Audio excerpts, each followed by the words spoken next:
Excuse the interruption, Mr. Levitt. You may continue. So you have no idea who set the mattress on fire and threw it off the overpass? No, sir. Didn't you tell Charles Drimbo that you were planning to set an old mattress on fire and throw it off that particular overpass? If I did say that and then it actually happened, I think that would be a coincidence. And if people saw you throwing a burning mattress over the overpass, would that be a coincidence too? Hold on a minute, Mr. McDermott. Mr. Bosco. Mr. Bosco. Mr. Bosco!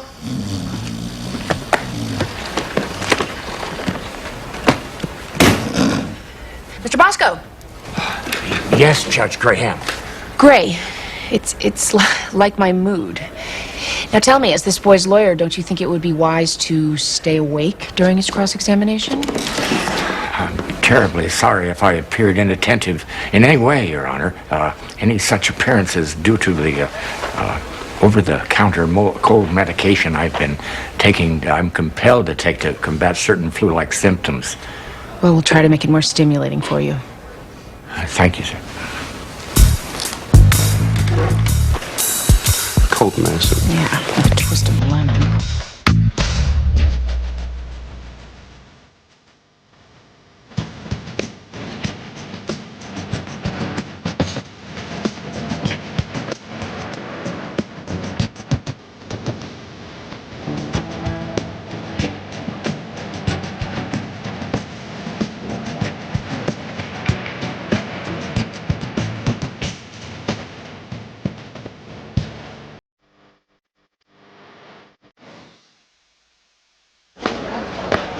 Lloyd Bosco shouldn't have a driver's license, let alone be permitted to practice law. He gives lawyers a bad name. Which is an accomplishment if you think about it. He's back with another defenseless defendant this afternoon. Espresso for everybody. Has he always been this way? As long as anybody around here can remember. It's amazing to me he actually has paying clients. How do you choose Lloyd Bosco Esquire to be your lawyer? Easy. You go down the list till you come to someone you can afford. That's how. Nick? Oh, there you are. Nick, this is Bruce Van Exel, my court services officer. This is Nick Wetzel, my friend Lolly's husband. Nick, pleasure. You got a minute? I have something for you. You just came in the other day, and I put a pair aside for you. Thanks, Nick. Have a seat.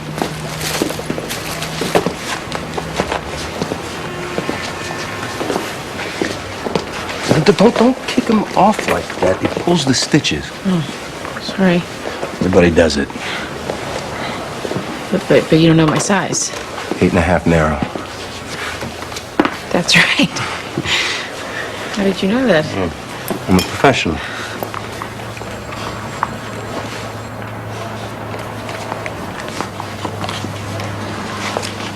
There. See?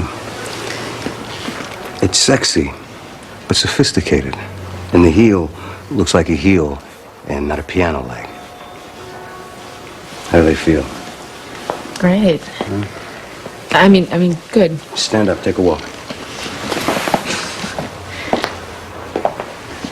Oh, yeah. That's nice. That's very good. See, a shoe like that can't be worn by just any woman. Well, I like them. I thought you would. How much are they? Gift. Oh, no, Nick, I can't do that. Why not? There's a law against giving shoes to a judge. Not that I'm aware of. Good. Wear them tomorrow night when we're having dinner.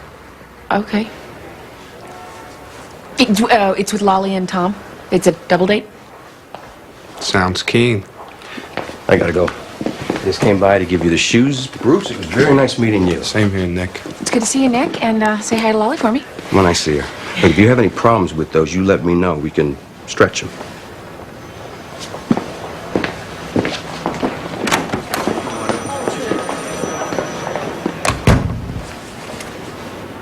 Well, they are pretty nice. Okay. We have to get back. Oh, Cinderella.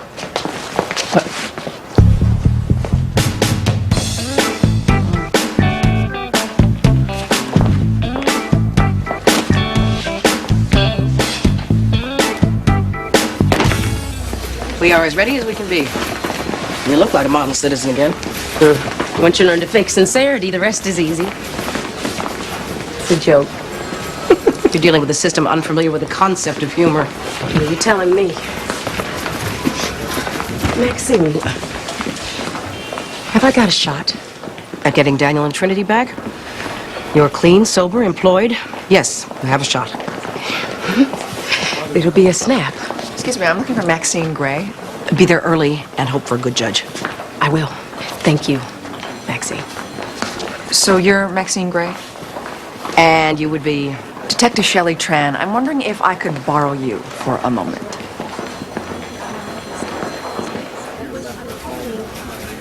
He was lookout for the two kids who actually held up the convenience store, but he's the only one who got caught.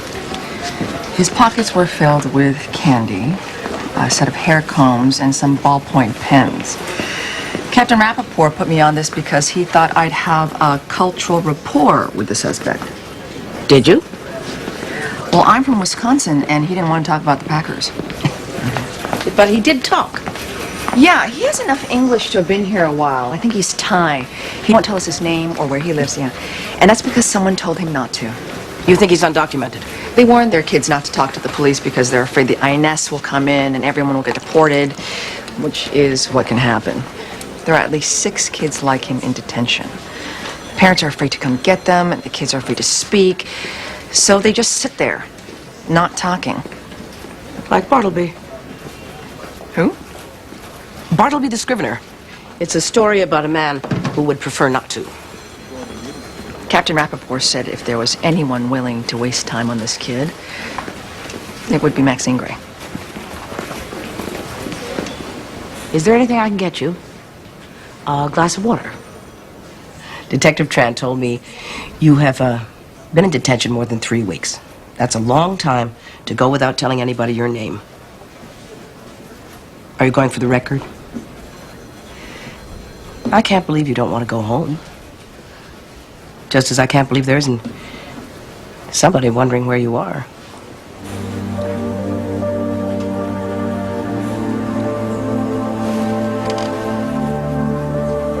It was at this time officers Franklin and Cohen saw the car containing the defendants driving north on Sherman Boulevard, dragging the stolen ATM machine by a length of chain attached to the rear bumper.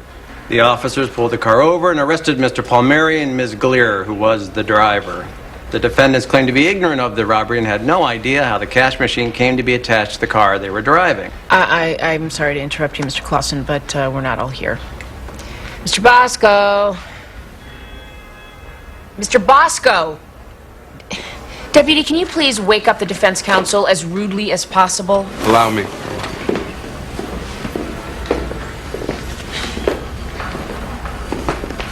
Hey, how about joining us, Mr. Bosco? Bosco. Hey.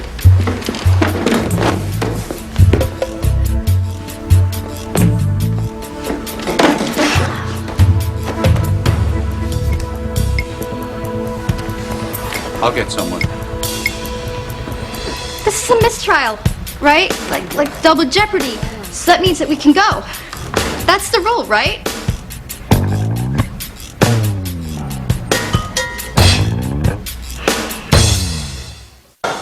It was terrible.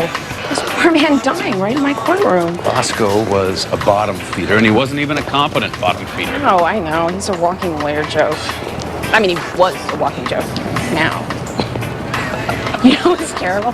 When the EMS was working on him, all I could think about is how he was screwing up my docket. I'm an awful person. No, not awful, just human. You want to cancel tonight? Absolutely not. I'm looking forward to this. Lauren's off watching her dad get married. I'm a free woman. What makes this particular dinner with your friends so special?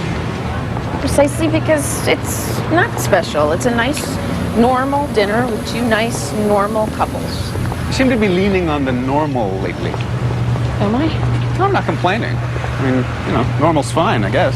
I mean, it's normal. Well, no. Normal is structure, and there's comfort in structure. Gives you something to lean on. You don't have to reinvent yourself every 5 minutes. I hear the echoes of post-divorce syndrome. Okay, you know what? Women like smart men, but you don't have to be smart all the time. I'll try to dumb down before dinner. Thank you. I'll call you before I leave the courthouse. See, that was normal. Well, I can be downright conventional if the moment demands.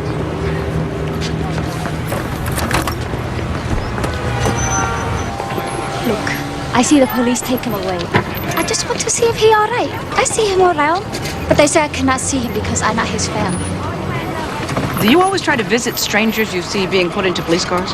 Hey, I'm not trying to make trouble. I just see him on the street, that's all. Do you know his name?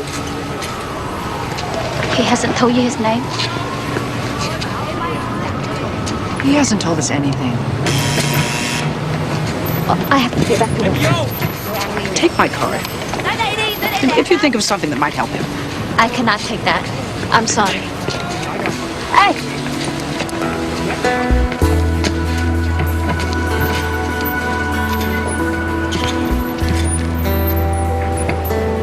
So what do you think? I think young Bartleby did not steal those combs for his own hair.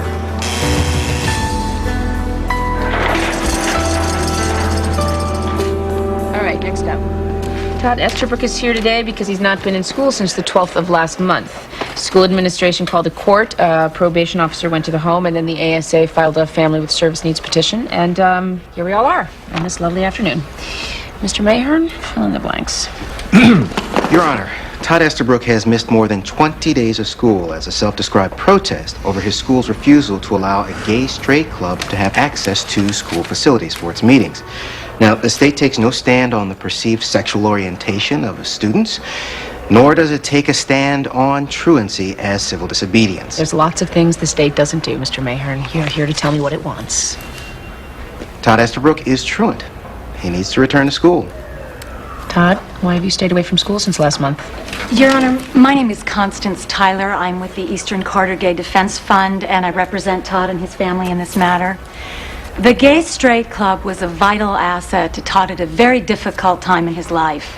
He had just come out to his parents, and the club was helping him with his transition. The suspension of that club by the school is in direct violation of federal law. Well, this isn't a federal court, Miss Tyler.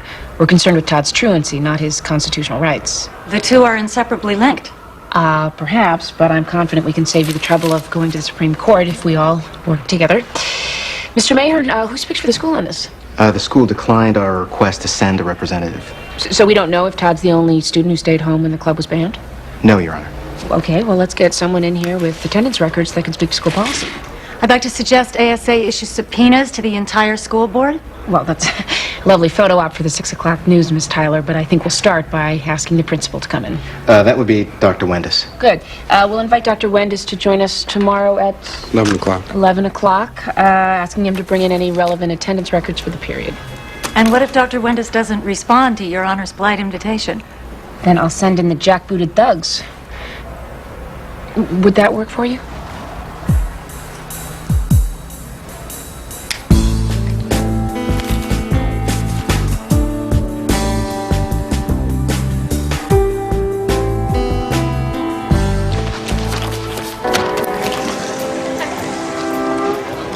So you just decided to stop being a lawyer. I mean, that's a pretty big jumbo life decision. I mean, it must have taken a lot of courage. Weren't you making enough money? Thank you, Mr. Tact. I was just trying to get an insight into his motivation. It wasn't so much about money as it was about feeling burned out, tired of the battle. Yeah, I hear that. That whole legal world is just a big sack of rats, isn't it? Honey, have you met my friend Amy, the judge? No, that's okay. I enjoy feeling like the tobacco executive. Amy knows that I was just talking in general terms. I know that you're doing the best that you can. All those special interest groups out there sticking their nose in, you want to do the right thing, but you're just one person, and that's hard. Well, it's very nice to be appreciated. You bet it is. So, you're doing this internet thing? What's that all about? Well, it's with my brother. He's working with this software guy who's developing a security program that lets you see real time what information a particular site is trying to send to the hard drive of your computer. That's the simple explanation. I can give you the detailed technical one if you want. That's plenty. Thank you. Bathroom? Right over there.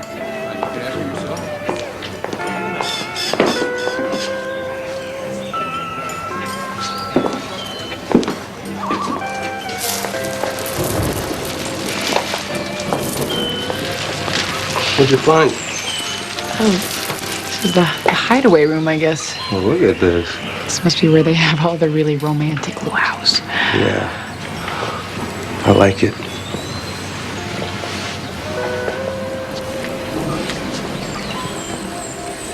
It's intimate.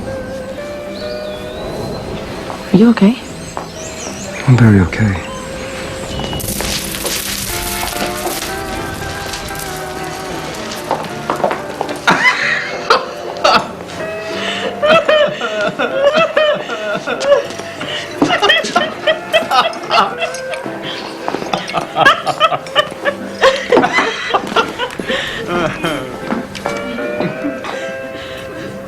Well, the first thing I'd do is send back the shoes.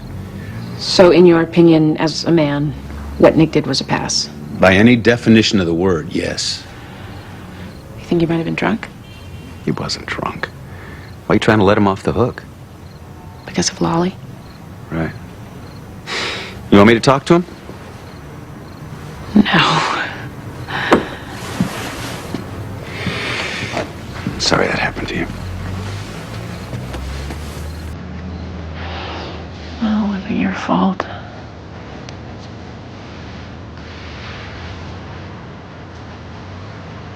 Maybe it wasn't really a pass. But you just said... Yeah, but maybe I got it wrong. You said he turned you like this, right? Mm-hmm.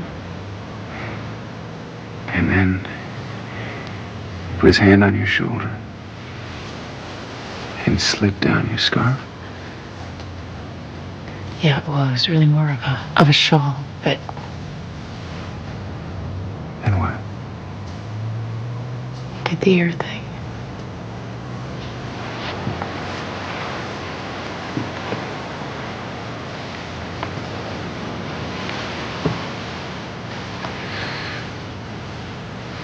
Like this. On those lines? And there was a straight run for the lips. Pretty much. If you'd been smart, you could have started with your neck.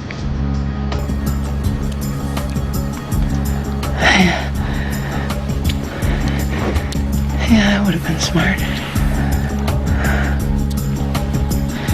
I should call my mom. Tell her not to worry. Why don't you do that in a little while? Okay.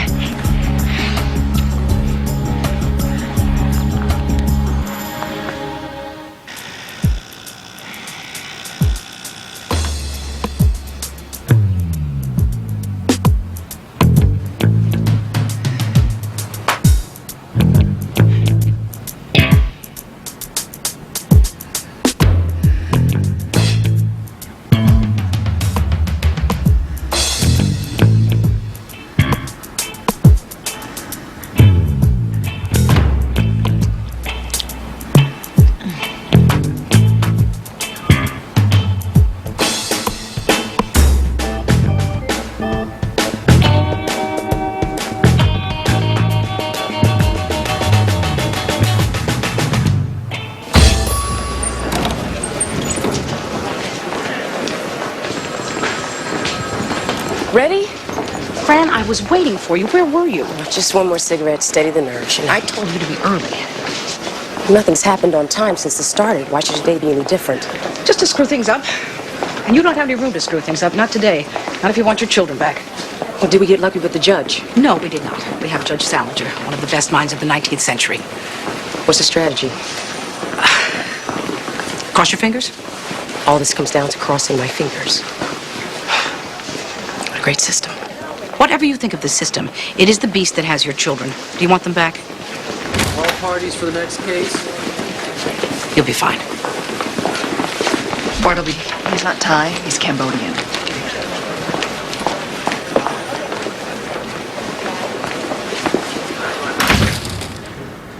As principal, Dr. Wendis, can you confirm if there were any other students with attendance records similar to Todd Estabrook's? Only a handful of students with Todd's block of absences. The members of the Gay Straight Club? We don't track kids that way. Dr. Wendis, you know what we're talking about. A lot of kids stayed home to protest your banning of the gay-straight club. That's what I've been told. By whom?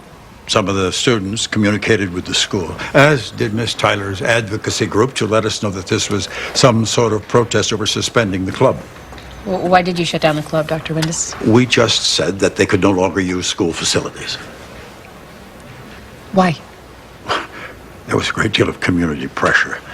Parents saying they'd keep their kids out of school if the club was allowed to meet. And there were incidents of harassment, threats against club members. Parents calling hysterical, saying that the club was a place for homosexuals to recruit their sons and daughters. The purpose of the club was to discuss, not explore, the student sexuality. Dr. Windus is testifying, not you. So you decided the simplest thing to do was to cave into the demands of a few homophobic bigots and ban the club? Notch it down, Miss Tyler. If this person is unable to stand up to the rants of a few strident, closed-minded zealots, what is he doing in a position of authority? That's not the issue, Miss Tyler. I'm not going to remind you again. Your Honor, I've been in education my entire adult life, and I've seen many changes, good and bad. But this whole area of sexual orientation, it's unfamiliar territory. I mean, there was a time when it simply wasn't an issue. Kids were too busy being kids, but now everything's accelerated. Wears me out. I can't imagine what it's doing to them. Dr. Windus, have you ordered any other clubs off school premises? I wasn't getting phone calls at my house in the middle of the night over any other clubs. That may be the case, but you haven't answered the question. No other clubs, Your Honor.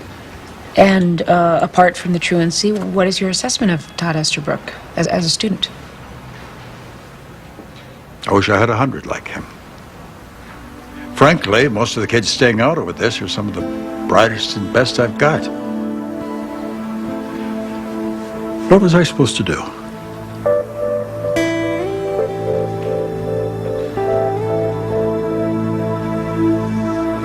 Miss Fran Winston seeks revocation of commitment, which would return two minor children, Daniel and Trinity, to the care of their mother. Miss Winston has a history of drug abuse and addiction, apparently a taste she developed on the job. She was a nurse, I believe. I'm a doctor.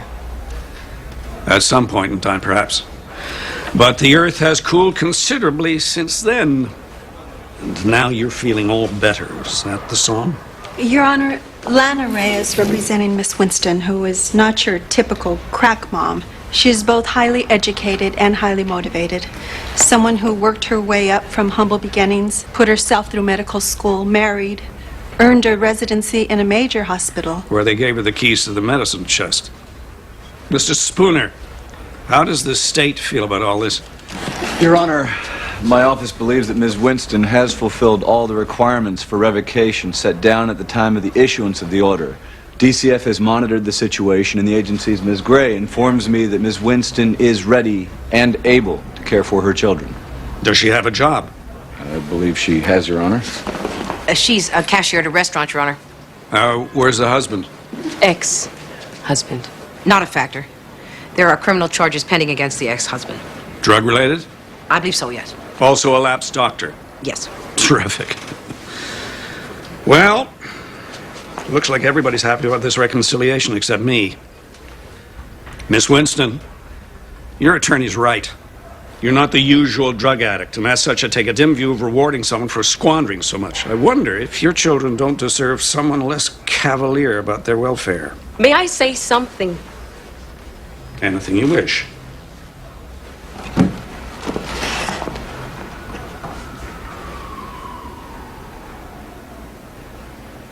No. I am not like a lot of the women you get in here, most of them. I have to imagine what life can be like with some money and a career and a future. I don't have to imagine that. I can remember it just like I can remember exactly how I lost it. If you feel some righteous urge to punish me, there's nothing I can do about that. But when it comes to punishing, you are an amateur compared to what I've done to myself and the people I love. I'm sorry about that. But better than sorry, I am. I'm angry. Which makes me very determined. Determined to get back what I had, what I earned starting with my kids.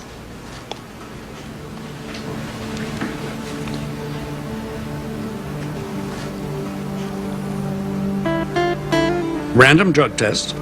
Keep the father out of the picture. Kids stay in school and maintain the grades. Any problem with that? No, Your Honor. All right. I'm granting the petition, but I'm returning the children under court-ordered protective supervision, and I don't want this coming back to make me look soft. We will monitor, Your Honor.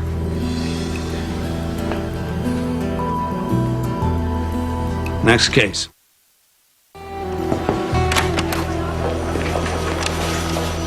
They're burying Lloyd Bosco day after tomorrow. A good idea under the circumstances. I think we should go. Define we. You and me.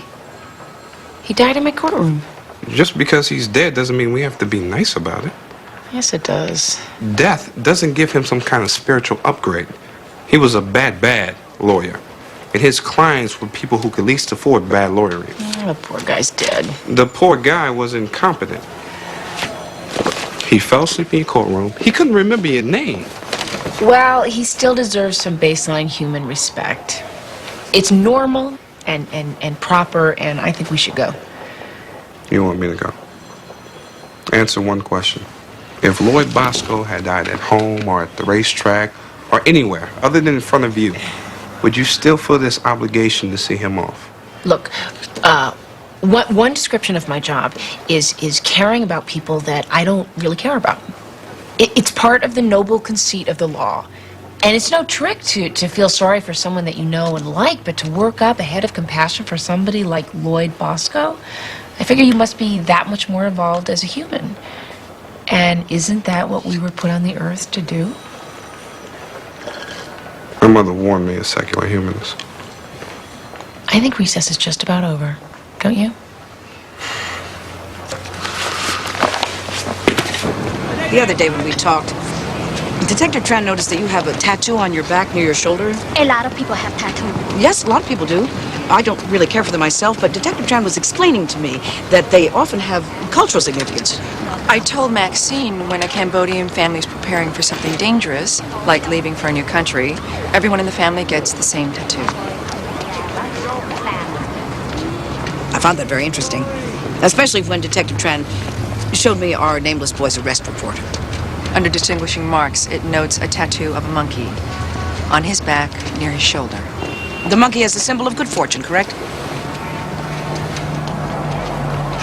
What sort of a tattoo do you have, Miss Muddy? Look, he a kid from the neighborhood. That's all I know. Would you like to see your son? I cannot talk to you no more. I can't believe that you are going to abandon him like this. Leave him after coming all this way? He needs to be with you. You go inside and you see where we sleep and you tell me it's better than where he is right now.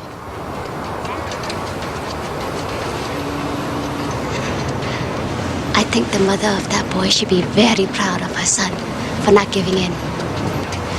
Not giving up. Nothing will happen if one of you doesn't speak to somebody. Nothing moves forward, nothing moves backward, nothing moves. And what made you think when things move, it always good?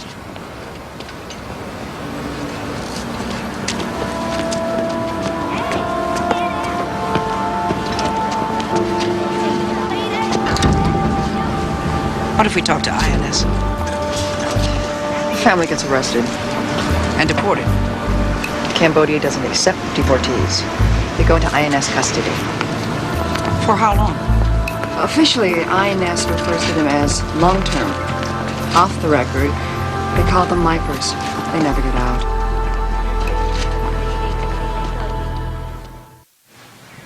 Well, I'm glad you're having such a good time. But don't forget your homework. Okay? Okay, see you Sunday. I love you. Bye. How's Lauren? She's fine. For some reason, she can't wait to see the ice sculpture. I don't know why people think it's such a good idea to commemorate a wedding with a cold, hard thing that turns into a pool of tepid water. At least you're not bitter. Hey, Mom. I have to tell Lolly that her husband tried to cop a feel in the Polynesian restaurant. How should I do that? I'm absolutely amazed that this late in the game, my children can still come up with questions I've never heard before. It's not something I invited. It's something that happened. Do you really want to talk to me about this? Because once the advice door is open, it tends to stay open. And then we might have to inevitably talk about certain other aspects of your love life. This isn't my love life. This is a thing that happened in the restaurant. Maybe I don't have to tell Lolly. No, I have to tell her. How? For some things, there's no proper approach. You just wade in, be honest, reasonably gentle, and hope for the best. She won't like it. I wouldn't wait around for a big thank you hug, but there's no way around it. She'll get angry. She'll get angry at him, and then she'll cry, and then she'll get angry at me. Which is what you're really afraid of.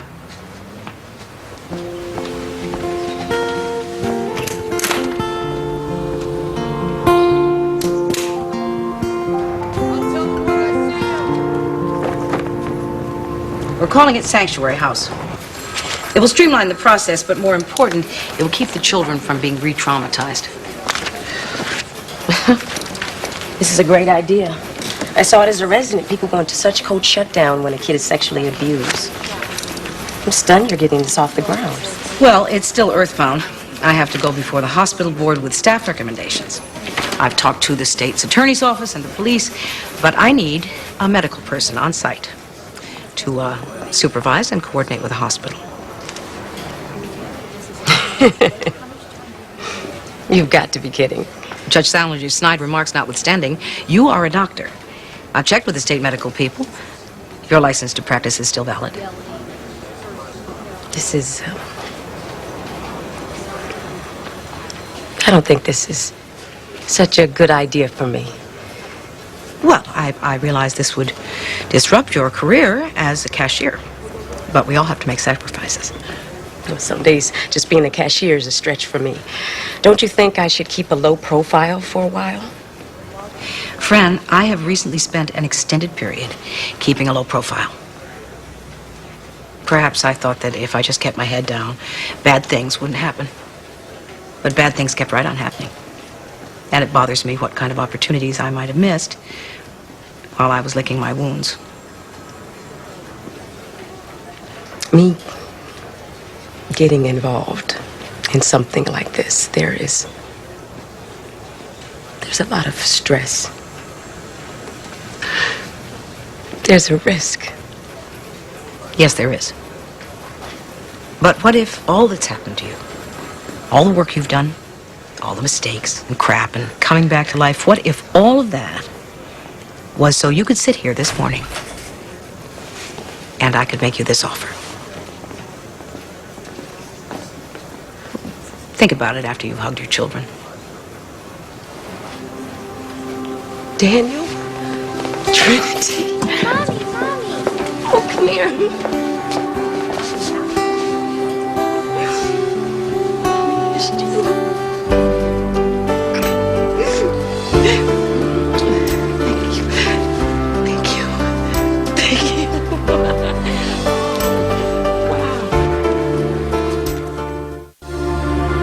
Before I rule, I have one question. Todd? Yes, Your Honor. Would you like to go back to school? Yes, Your Honor. I would. Okay. The court finds the Estabrooks to be a family with service needs and orders DCF to see they get support and resources. As part of the prison supervision, Todd Estabrook must return to and remain in school. Your Honor is blaming the victim. What about the conservative agenda that led Todd to his protest? Miss Tyler, I am ruling, and you are shutting up. The court is grateful for your vigorous advocacy, but I'm concerned about whose advocate you really are. Todd Estabrook's or some agenda way beyond one kid trying to figure out who he is. A 14-year-old may or may not have a credible grasp of his sexuality, but that doesn't mean he's ready to demand the barricades, no matter how just the cause. Dr. Wendis, I understand this is new territory for you, but here comes the future, ready or not. Now, I can't order you to change school policy, but I can, and I will, forward a transcript of these proceedings to the federal prosecutor in this district. And from where I sit, you are in violation of the Federal Equal Access Act of 1984. And if you think Miss Tyler is tough, let me tell you, she is a walk in the park compared to a federal prosecutor. Of course, you might want to get the parents and the kids together and work out something that seems fair to everybody, and that way the school board doesn't have to worry about responding to a federal subpoena.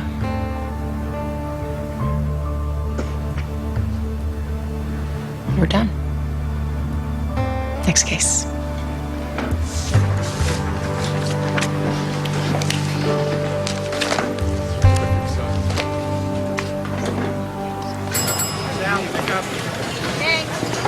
He was just fooling around. It's just his sweet, ham-fisted idea of being flirtatious, that's all. Lolly, if that's being flirtatious, they have to invent new words for what comes next. You're really upset about this. Don't be, I'm not. Well, maybe I didn't explain it right, because I don't think you understand what happened. Amy, he's harmless. There's nothing for you to worry about. He's like a big, friendly dog when people visit. You'll get used to it. I don't want to get used to it, Lolly. Okay, then. I'll put him in the back bedroom with a chew toy next time you come over. Forget it, really.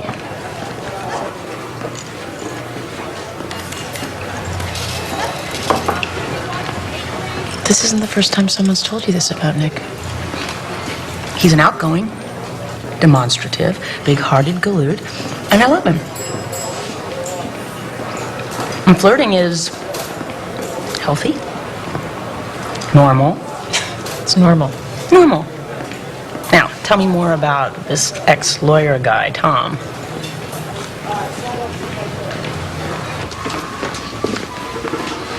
Maxine, I'm glad I caught you.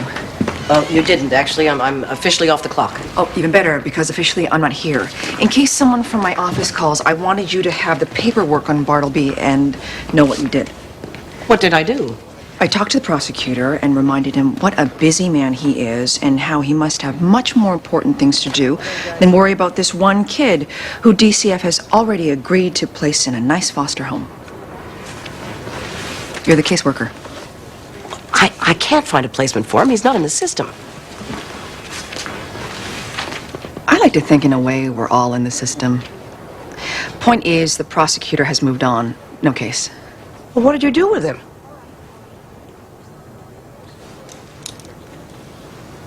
You took him back to his mother. Maybe she's his mother, maybe she isn't. In any case, it was a sufficiently tearful reunion, and I'm sorry you missed it. Shelley, you were very devious. I admire that in a person. Thank you.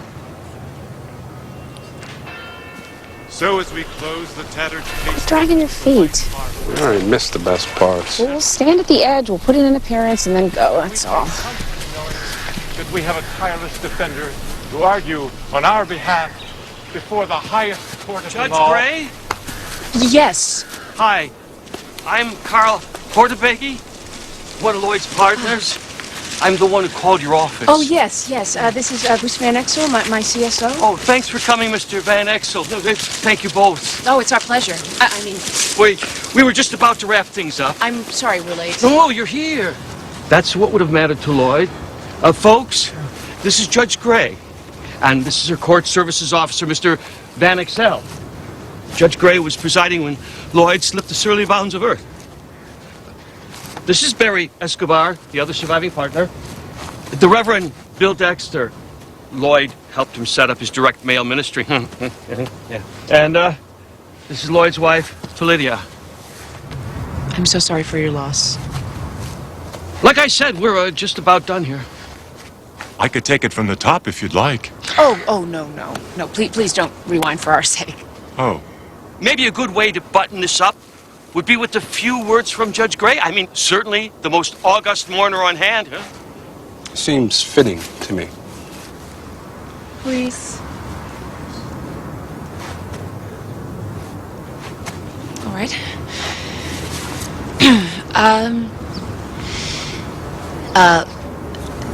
Lloyd Bosco was an unmistakable presence in a courtroom. One does not often encounter a lawyer of his caliber.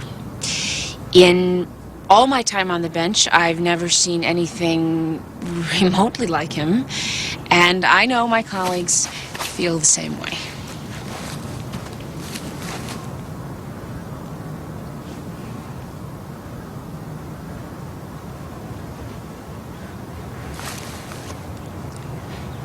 Lloyd Bosco died in my courtroom, practicing law in his own uniquely personal style.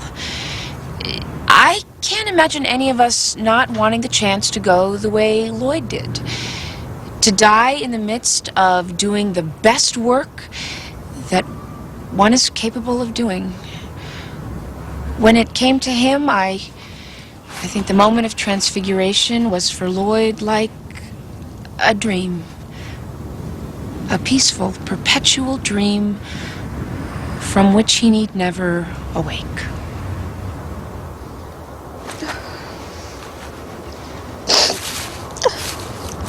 Very moving. You know what would be a perfect way to end this? Is if someone sang. Oh, yes. Oh, yeah. A song.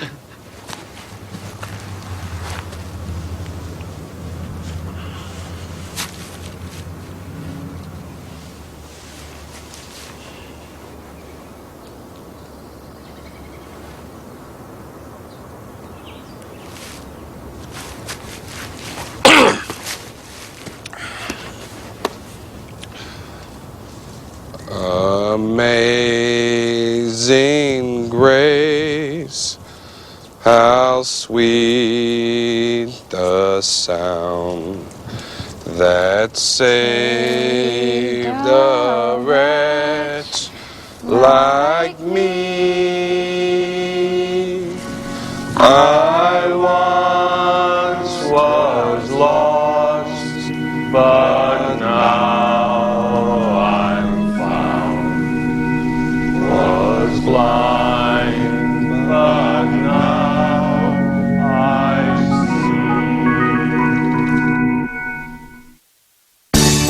see. Coming up next on TNT's Prime Time in the Daytime, the drama continues when Amy hears an upset